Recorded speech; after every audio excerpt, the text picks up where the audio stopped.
श्री कृष्ण देवम मुरनर कभिदम वेद वेदांत वेद्यम लोके भक्ति प्रसिद्धम यदुकूल जलश्री प्रादुरासीद पारे यस्यासीद रूपमेवं त्रिभुवन तरणे भक्तिवच्च स्वतंत्र तम शास्त्रम रूपम च लोके प्रकटयति मुदा यह स न भूति हेतु। जो इस जगत में भक्ति से ही प्राप्त होते हैं, जिनका तत्व वेद और वेदांत के द्वारा ही जानने योग्य है, जो अपार यादव रूपी समुद्र में प्रकट हुए थे, मुर और नरकासुर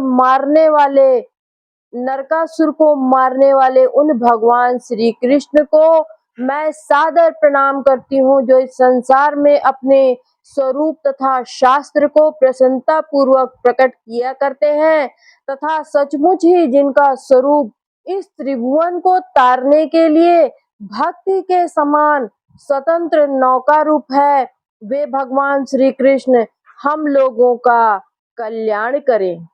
मैं शैलजा अपने चैनल पर आपका हार्दिक स्वागत करती हूँ। आशा करती हूँ आप सब स्वस्थ एवं प्रसन्न होंगे। अथ नवमोऽध्याय युधिष्ठिर आदि का भीष्म जी के पास जाना और भगवान श्री कृष्ण की स्तुति करते हुए भीष्म जी का प्राण त्याग करना। तो कथा शुरू करते हैं। सूत जी कहते हैं, इस प्रकार राजा युधिष्ठिर प्रजाद्रोह से भयभीत हो गए। फिर सब धर्मों का ज्ञान प्राप्त करने की इच्छा से उन्होंने कुरुक्षेत्र की यात्रा की, जहां भीष्म पितामह शरशय्या पर पड़े हुए थे। शौनक आदि ऋषियों उस समय उन सब बड़े भाइयों ने स्वर्ण जटित रथों पर, जिनमें अच्छे अच्छे घोड़े जुते हुए थे, सवार होकर अपने भाई युधिष्ठिर का अनुगमन किया। उनके साथ व्यास, धौम्य आदि ब्राह्मण भी थे। शौनक जी अर्जुन के साथ भगवान श्री कृष्ण भी रथ पर चढ़कर चले। उन सब भाइयों के साथ महाराज युधिष्ठिर की ऐसी शोभा हुई मानो यक्षों से घिरे हुए स्वयं कुबेर ही जा रहे हैं। अपने अनुचरों और भगवान श्री कृष्ण के साथ वहां जाकर पांडवों ने देखा कि भीष्म पितामह स्वर्ग से गिरे हुए देवता के समान पृथ्वी पर पड़े हुए हैं। उन लोगों ने उन्हें प्रणाम किया।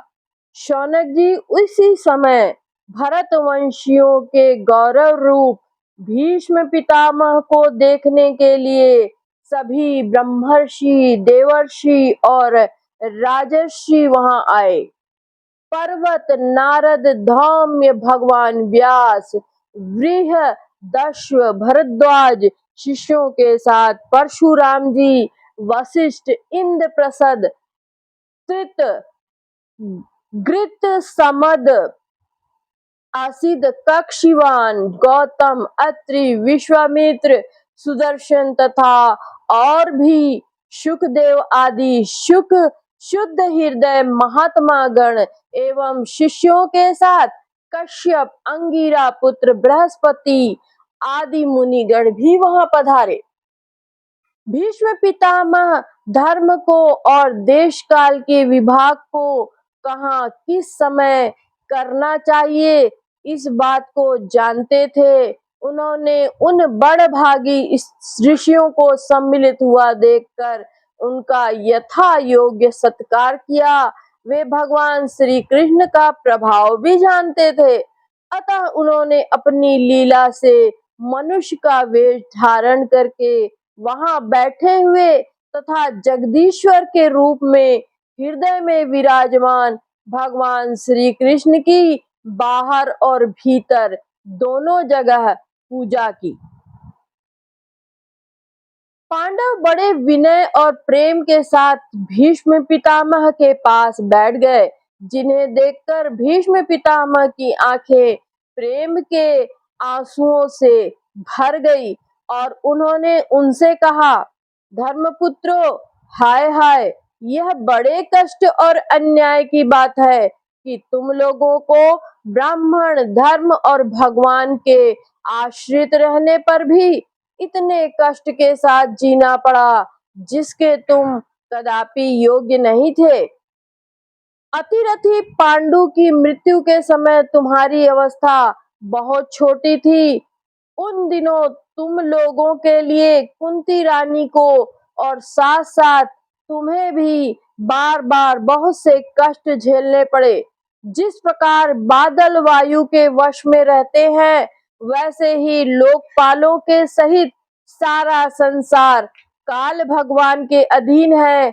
मैं समझता हूँ कि तुम लोगों के जीवन में ये जो अप्रिय घटनाएं घटित हुई हैं, वे सब उन्हीं की लीला है। नहीं तो जहाँ साक्षात धर्मपुत्र राजा युधिष्ठिर हो, गदाधारी भीमसेन और धनुर्धारी अर्जुन रक्षा का काम कर रहे हो, गांडीव धनुष हो और स्वयं श्री कृष्ण सुहृदय हो, भला वहाँ विपत्ति की संभावना है। ये काल रूप श्री कृष्ण कब क्या करना चाहते हैं, इस बात को कभी कोई नहीं जानता। बड़े बड़े ज्ञानी भी इसे जानने की इच्छा करके मोहित हो जाते हैं। युधिष्ठिर, संसार की ये सब घटनाएं ईश्वरीय इच्छा के अधीन है। उसी का अनुसरण करके तुम इस अनाथ प्रजा का पालन करो, क्योंकि जब तुम ही इसके स्वामी हो और इसे पालन करने में तुम ही समर्थ हो। ये कृष्ण साक्षात भगवान है। ये सबके आदि कारण और परम पुरुष नारायण है। अपनी माया से लोगों को मोहित करते हुए ये यदुवंशियों में छिपकर लीला कर रहे हैं। इनका प्रभाव अत्यंत गूढ़ एवं रहस्यमय है। युधिष्ठिर उसे भगवान शंकर, देवर्षि नारद और स्वयं भगवान कपिल ही जानते हैं, जिन्हें तुम अपना ममेरा भाई, प्रिय मित्र और सबसे बड़ा हितु मानते हो, तथा जिन्हें तुमने प्रेमवश अपना मंत्री, दूत और सारथी तक बनाने में संकोच नहीं किया। वे स्वयं परमात्मा है। इन सर्वात्मा समदर्शी अद्वितीय अहंकार रहित निष्पाप परमात्मा में उन ऊंचे नीचे कार्यों के कारण कभी किसी प्रकार की विषमता नहीं होती। युधिष्ठिर, इस प्रकार सर्वत्र सम होने पर भी देखो तो सही वे अपने अनन्य प्रेमी भक्तों पर कितनी कृपा करते हैं। यही कारण है कि ऐसे समय में, जबकि मैं अपने प्राणों को त्याग करने जा रहा हूँ, इन भगवान श्री कृष्ण ने मुझे साक्षात दर्शन दिया है।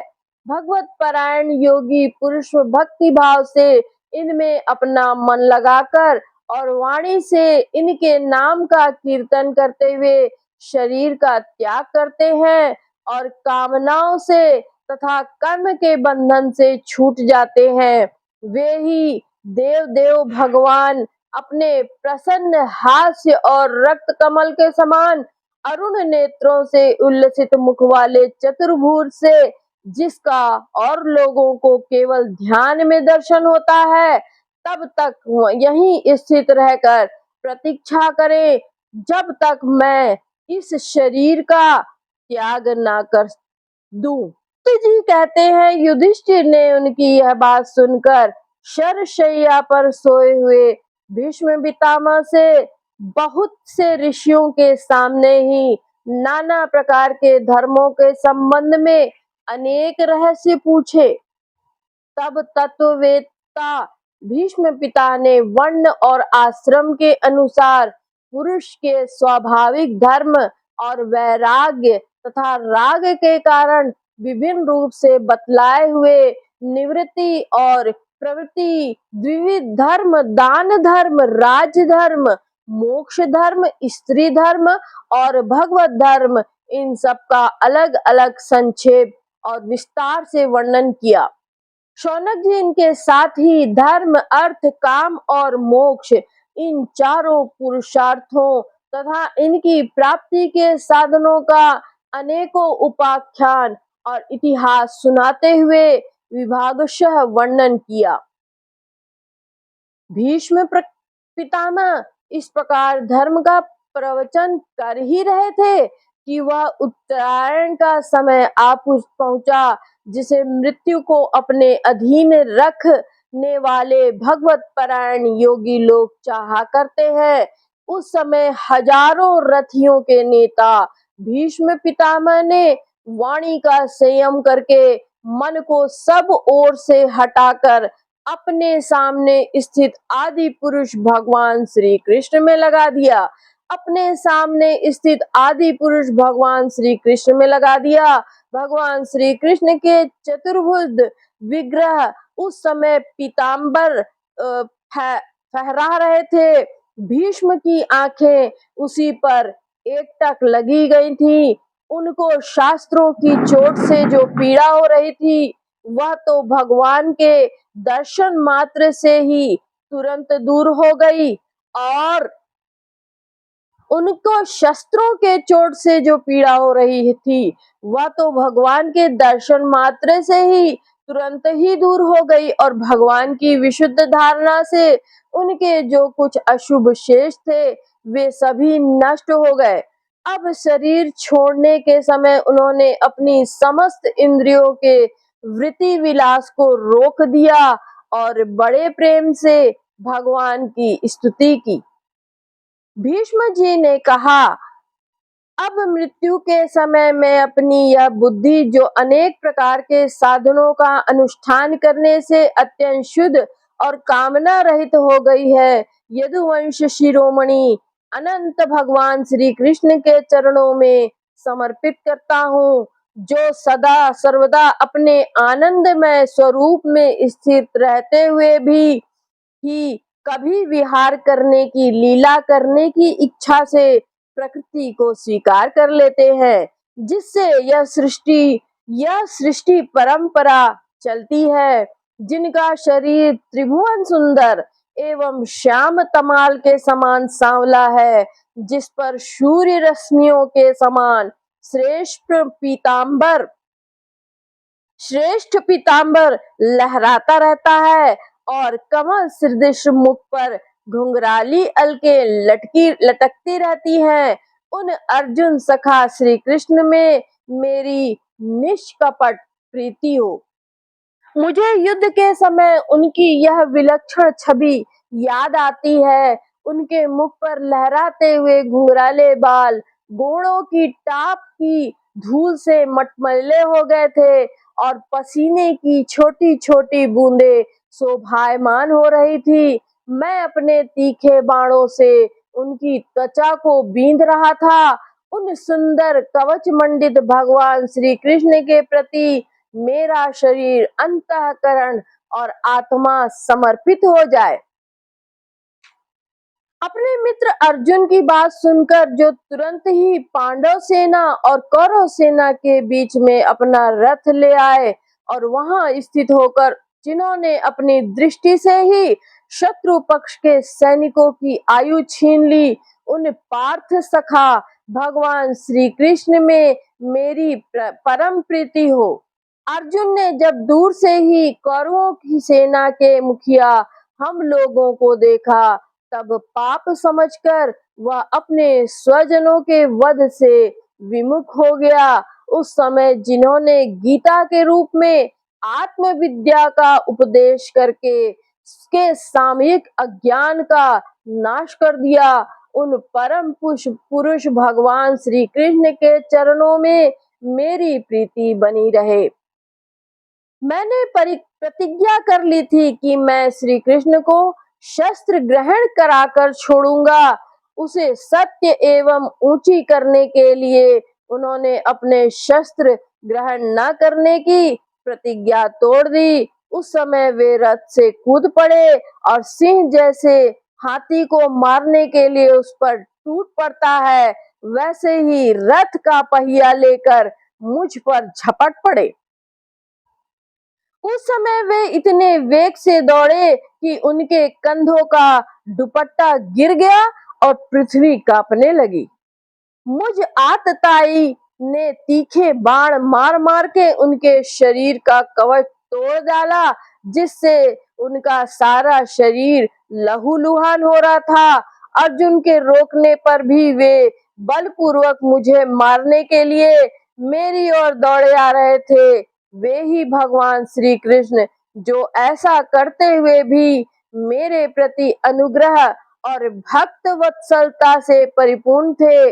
मेरी एकमात्र गति हो, आश्रय हो। अर्जुन के रथ की रक्षा में सावधान जिन श्री कृष्ण के बाएं हाथ में घोड़ों की रास थी, दाहिने हाथ में चाबुक, इन दोनों की शोभा से उस समय जिनकी अपूर्व छवि बन गई थी, तब महाभारत युद्ध में मरने वाले वीर जिनकी इस छवि का दर्शन करते रहने के कारण सारूप्य वे मोक्ष को प्राप्त हो गए। उन्हीं पार्थ सारथी भगवान श्री कृष्ण में मुझ परनासर्ण की परम प्रीति हो, जिनकी लटकीली सुंदर चाल, हाव भाव युक्त चेष्टाएं, मधुर मुस्कान और प्रेम भरी चितवन से अत्यंत सम्मानित गोपियां रासलीला में उनके अंतर ध्यान हो जाने पर प्रेमोन्माद से मतवाली होकर जिनकी लीला का अनुकरण करके तन्मय हो गई थी, उन्हीं भगवान श्री कृष्ण में मेरा परम प्रेम हो। जिस समय युधिष्ठिर का राजसूय यज्ञ हो रहा था, मुनियों और बड़े बड़े राजाओं से भरी हुई सभा में सबसे पहले सबकी ओर से इन्हीं सबके दर्शनीय भगवान श्री कृष्ण की मेरी आंखों के सामने पूजा हुई थी। वे ही सबके आत्मा प्रभु आज इस मृत्यु के समय मेरे सामने खड़े हैं। जैसे एक ही सूर्य अनेक आंखों से अनेक रूपों में दिखते हैं, वैसे ही अजन्मा भगवान श्री कृष्ण अपने ही द्वारा रचित अनेक शरीरधारियों के हृदय में अनेक रूप से जान पड़ते हैं। वास्तव में तो वे एक और सबके हृदय में विराजमान है ही। उन्हीं इन भगवान श्री कृष्ण को मैं भेद भ्रम से रहित होकर प्राप्त हो गया हूँ। सूत जी कहते हैं, इस प्रकार भीष्म पितामह ने मन, वाणी और दृष्टि की वृत्तियों से आत्म स्वरूप भगवान श्री कृष्ण में अपने आप को लीन कर दिया। उनके प्राण वहीं विलीन हो गए और वे शांत हो गए। उन्हें अनंत ब्रह्मा में लीन जानकर सब लोग वैसे ही चुप हो गए, जैसे दिन के बीत जाने पर पक्षियों का कलरव शांत हो जाता है। उस समय देवता और मनुष्य नगाड़े बजाने लगे। साधु स्वभाव के राजा उनकी प्रशंसा करने लगे और आकाश से पुष्पों की वर्षा होने लगी। शौनक जी युधिष्ठिर ने उनके मृत शरीर की अंत्येष्टि क्रिया कराई। कुछ समय के लिए वे शोक मग्न हो गए। उस समय मुनियों ने बड़े आनंद से भगवान श्री कृष्ण की उनके रहस्यमय नाम ले लेकर स्तुति की। इसके पश्चात अपने हृदयों को श्री कृष्णमय बनाकर वे अपने अपने आश्रमों को लौट गए। तदंतर भगवान श्री कृष्ण के साथ युधिष्ठिर हस्तिनापुर चले आए और उन्होंने वहां अपने चाचा धृतराष्ट्र और तपस्विनी गांधारी को ढांढस बंधाया। फिर धृतराष्ट्र की आज्ञा और भगवान श्री कृष्ण की अनुमति से समर्थ राजा युधिष्ठिर अपने वंश परंपरागत साम्राज्य का धर्म पूर्वक शासन करने लगे।